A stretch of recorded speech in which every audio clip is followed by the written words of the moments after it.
ভারত, যুক্তরাষ্ট্র কিংবা চীন নয়, দেশের ভবিষ্যৎ নির্ধারণ করবে জনগণ।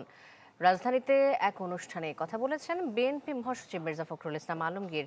তার মতে গণতন্ত্রের বিকল্প নেই, তবে তা কারো ওপর চাপিয়ে দেওয়ার বিষয় নয়।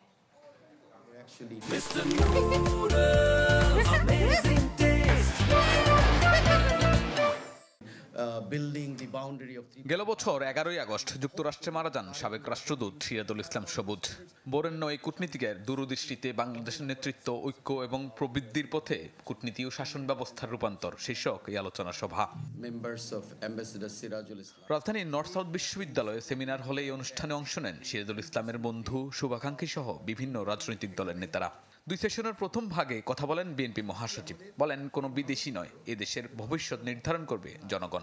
আমি অত্যন্ত আশাবাদী। আমি বিশ্বাস করি যে আমরা সবাই যদি আজকে এইটুকু বুঝতে পারি যে আমাদের দেশটা আমাদের, এর ভবিষ্যৎ আমাদেরকে নির্মাণ করতে হবে। ওই আমেরিকা থেকে এসে ট্রাম্পও তৈরি করে দেবে না, বা আপনার চীন থেকে শি এসেও এটা করে দেবে না, অথবা ভারত থেকে মোদিও আমাদের ধাক্কা দিয়ে কিছু করতে পারবে না। নিজেদের মধ্যে মতপার্থক্য থাকলেও দেশের স্বার্থে 71 আর 24-এর মতো সবাইকে এক হওয়ার আহ্বান জানান বিএনপি মহাসচিব। বিভিন্ন চিন্তা ভাবনা নিয়ে আমরা এসেছি।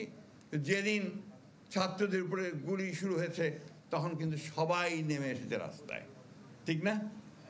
তো আজকে সেই একইভাবে আসুন আমরা সবাই এক হয়ে যাই। আমরা সমস্যা আছে, সমস্যার সমাধান হবে। ইতিমধ্যে অনেক দূরে গিয়েছে। আমি প্রফেসর ইউনূস সাহেবকে ধন্যবাদ জানাতে চাই যে তিনি দায়িত্ব নিয়েছেন। আমার বিশ্বাসও আছে যে তিনি সফল হবেন। মির্জা ফখরুলের মতে দেশে গণতন্ত্রের বিকল্প নেই, তবে তা কারো উপর চাপিয়ে দেওয়ার সুযোগ নেই। গণতন্ত্রের কোনো বিকল্প নেই এবং গণতন্ত্রকে চাপিয়ে দেওয়া যায় না। It can't be imposed. Shahnewaz Bablu, channel 24, Dhaka.